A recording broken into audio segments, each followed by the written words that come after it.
అది జరిగితే కాంగ్రెస్ పార్టీకి యావత్ ఉన్నటువంటి అన్ని రాష్ట్రాల్లో కూడా తల వంపులు పని అయిపోతుంది, ఇజ్జత్ పోయే పని అయిపోతుంది. ఆపే రిజర్వేషన్లు ఎట్లా, ఎక్కడ మూలం ఉంది?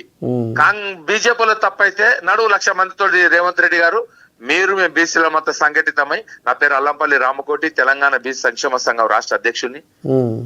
గత 30 సంవత్సరాలుగా బీసీ ఉద్యమ నేత ఆర్ కృష్ణ గారి ఆధ్వర్యంలో అనేక కార్యక్రమాలు విద్య, ఉద్యోగ, ఆర్థిక, సామాజిక, రాజకీయ, వ్యాపార రంగాలలో బీసీలు ముందలు ఉండాలని చెప్పేసి ఎప్పుడైతే మనం పోరాటం చేస్తూ ఉన్నాం కృష్ణ దగ్గర, మా పోరాటంలో భాగంగా ఈ రిజర్వేషన్లు కీలకమైనటువంటి రిజర్వేషన్లు గ్రామాలు కుంటుపట్టిపోయినాయి. 2 ఏళ్ల నుంచి సర్పంచ్ లేక మోరీలు మూసుకుపోయినాయి, ఊర్లు ఎండిపోయినాయి, నీ తాగానికి నీళ్లు లేని పరిస్థితి, చుట్లు పట్టుకొని కొట్టుకుంటున్నారు గ్రామాల ఊర్లల్లో. చెత్త కూడా వేరకపోయింది, చెత్త వేరకపోయింది, మొత్తం గ్రామాల మోరీలు వేరకపోయినాయి. కరెంటు వేయాలంటే బుగ్గలు వేయాలంటే కరెంటు బుగ్గ వేయాలంటే లేదు, చీకట్ల పాములు, రకరకాల గ్రామాలు ఇదైపోయింది. ఇదే నా పాలన అంటే? ఇట్లుంటుంది నా పాలన అంటే? మేము ఓటేసి నేను సీఎం చేస్తే, మాకు అవకాశం ఇస్తే మేము సర్పంచులం అవుతామని చెప్పేసి అంటే కూడా ఇంత దుర్మార్గమైనటువంటి పరిస్థితిని తీసుకొస్తున్నారు రేవంత్ రెడ్డి గారు. మీరు మీకు సబబేనా? మీరు ఎవరు మాట వింటున్నారు? మీరు సలహాదారులను మార్చండి, సలహాదారులను మార్చండి. మీరు సలహాదారులు ఇచ్చేటటువంటిది ఏదన్నా ఉంటే వాళ్ళని మార్చుకోండి. మీకు కరెక్ట్ సలహా ఇవ్వట్లేదు. గ్రామాల్లో ఏమనుకుంటున్నారు అన్న సంగతి మీకు తెలుస్తలేదు. నిన్న పోయొచ్చిన, మా ఊరికి పోయొచ్చిన, ఎప్పుడు పోయొచ్చిన, ఏ ఊరు ఉండే? అన్నసాగర్, భూత్పూర్ మండలం అన్నసాగర్ విలేజ్, ఇండిపెండెంట్ గా జనరల్ సీట్ లో సర్పంచ్ నేను 2014 ఎందుకంటే అక్కడ మొత్తం దొరల పాలన మా ఊర్లో. ఈ దొర కలిస్తే ఆ దొర, ఆ దొర కాపితే ఈ దొర. ఈ దొరలను బద్దలు వలగొట్టింది, దొరలను బద్దలు మొత్తం గుండెల మీద రైలు పరిగెత్తిచ్చింది మనవాడ ఊర్లో. ఊరు మొత్తం దేవరకద్ర కాన్స్టిట్యున్సీ అంటేనే హడల్ అన్నట్టు, అల్లంపల్లి రామకోటి అంటే ఒక ఇది అన్నట్లు, అరే ఒక మనోధైర్యం అన్నట్లు ఆయన అంటే. అటువంటి ధైర్యాన్ని నూరిపోసిన మళ్ళా వాళ్ళు కోరుకుంటున్నారు ఇప్పుడు. మీరు ఎక్కడ ఏమనుకున్నా గానీ మేము హ్యాపీగా ఫీల్ అవుతున్నాం. రామకోటి గారు మీరు రావడంతో మీ సంతోషం అన్నట్టు వాళ్ళు మాట్లాడితే నేను కూడా సంతోషం, హ్యాపీ అని నేను కూడా వాళ్ళ సంతోషానికి నేను కూడా సంతోషాన్ని వ్యక్తపరిచిన. కానీ మన చిన్న పాటు ఈ లోటుతోటి ప్రజలందరూ కూడా కొంచెం ఇబ్బందులు పడుతున్నారని చెప్పిన. మేము ఎక్కువ మంది సర్పంచులం అయితే నీకు భయం ఎందుకు?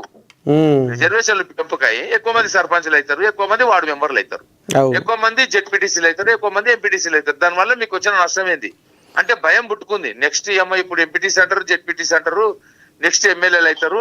ఆ ఎమ్మెల్యేలు అందరిని ఒక్కటి చేసేసుకొని వీళ్ళే అసెంబ్లీలు ఉంటారా, మా కింద నీళ్ళు వస్తాయి అన్నట్లా ఏమో అర్థం అయితే లేదు నాకు.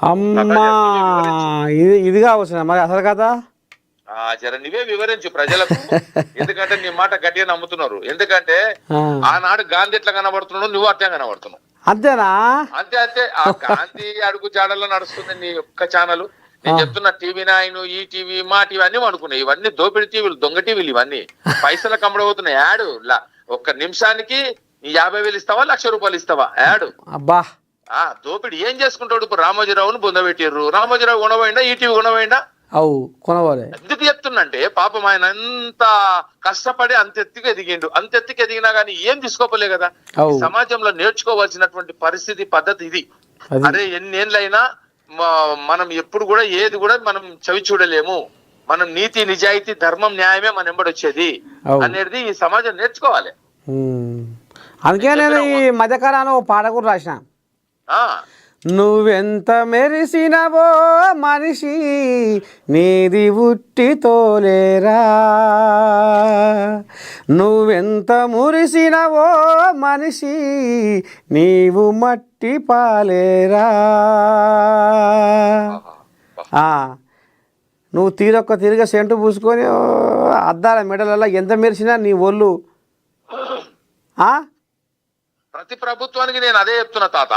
ఏం చెప్తున్నంటే, అయ్యా మనిషి జీవితమే అద్దె జీవితం. 100 సంవత్సరాలని ఒకటి టూకీగా చెప్పారు మనిషికి. 100 సంవత్సరాల అద్దె జీవితం మనిషిదే. 5 సంవత్సరాల ముఖ్యమంత్రి, 5 సంవత్సరాల ప్రధానమంత్రి పదవులు శాశ్వతమా? కాదు కదా. కాదు. ప్రజా అభివృద్ధియే శాశ్వతం. పబ్లిక్ నోరు లేని మూగ జీవులను అభివృద్ధి చెయ్యి. మారవలసింది ఈ 130 కోట్లు 140 కోట్ల సమాజం కాదు మారవలసింది.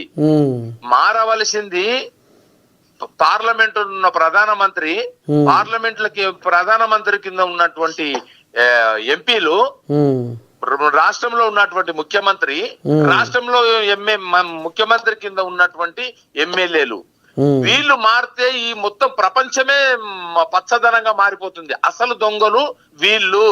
ఈ ప్రజలు తెలుసుకోవాలి. ప్రజలు దొంగలు అని చెప్పేసి ప్రజలు ఓటు తీసుకుంటున్నారు, నోటు తీసుకుంటున్నారు అంటే, అరే బోషడి కల్లారా, మీరేమో మొత్తం వ్యవస్థనే మొత్తం తోసుకుంటున్నారు. ఎన్నికల సమయంలో 1000 ఇచ్చి 2000 ఇచ్చి అవి ఇచ్చి పబ్లిక్ ఎప్పుడు మారాలంటే, ఇప్పుడు ఇల్లు కాలిన కాడ వాసం గుంజుకోవడం తప్పేం కాదు కదా. ఇల్లు కాలుతున్నాడా, ఇల్లు కాలినప్పుడు నీ అమ్మ ఇంకొక గుడిసె కన్నా అవుతుందని వాడు వాసం గుంజుకుంటున్నాడు. ఆ వాసం లాంటిదే ఈ ఎన్నికల తీసుకునేటటువంటి డబ్బులు ఓటేసేటప్పుడు. అంతే, వాసం లాంటిది అది, వేరేం తప్పేం కాదు అక్కడ. ఎందుకంటే ఈ దొంగ పాడకవులు ఎట్లనన్నా మొత్తం వ్యవస్థనే లూటి చేస్తున్నారు. మరి నీ అమ్మ ఈ వాసమన్న నాకు మిగులుతుంది కదా, మా పిల్లలకు ఒక పూట పోవకు వస్తుంది కదా, ఈ కొడుకులు ఎన్నడ మారినతోడు చూద్దాం అన్నట్టు ప్రతి ఒక్కరు కూడా అదే రకంగా వెళ్ళిపోతా ఉన్నాడు. కానీ ఇటు ప్రజలు మారవలసిన అవసరం ఉంది, అక్కడ నాయకులు మారవలసిన అవసరం ఉంది. మొదలు మారవలసింది నాయకుడు. అంటే గురువు మారితే శిష్యుడు మారతాడు. గురువు మారాలి, పాఠాలు చెప్పేటోడు మారాలి. పాఠాలు చెప్పేటోడు ఎవడు అసెంబ్లీలో ముఖ్యమంత్రి, పాఠాలు చెప్పేటోడు ఎవడు అక్కడ ప్రధానమంత్రి. ప్రధానమంత్రి వ్యవస్థను మార్చాలి. ఈ రాష్ట్రంలో లోటు ఏమన్నా ఇబ్బందులు జరుగుతుంటే ప్రధానమంత్రి రంగానికి దిగాలి. ఎవడేం లోటు చేసిండు, ఎన్నికల సమయంలో ఎన్నికల ఒక అఫిడవిట్ లో దాఖలు చేసినప్పుడు వీని ఆస్తి ఎంత, వీడు జడ్పీటీసీ అయినప్పుడు వీని ఆస్తి ఎంత, ఇప్పుడు ఎమ్మెల్యే అయిండు వీని ఆస్తి ఎంత, ఎట్లకెళ్ళి పెరిగింది అని మనం కట్టడి చేయి, మనకి లైఫ్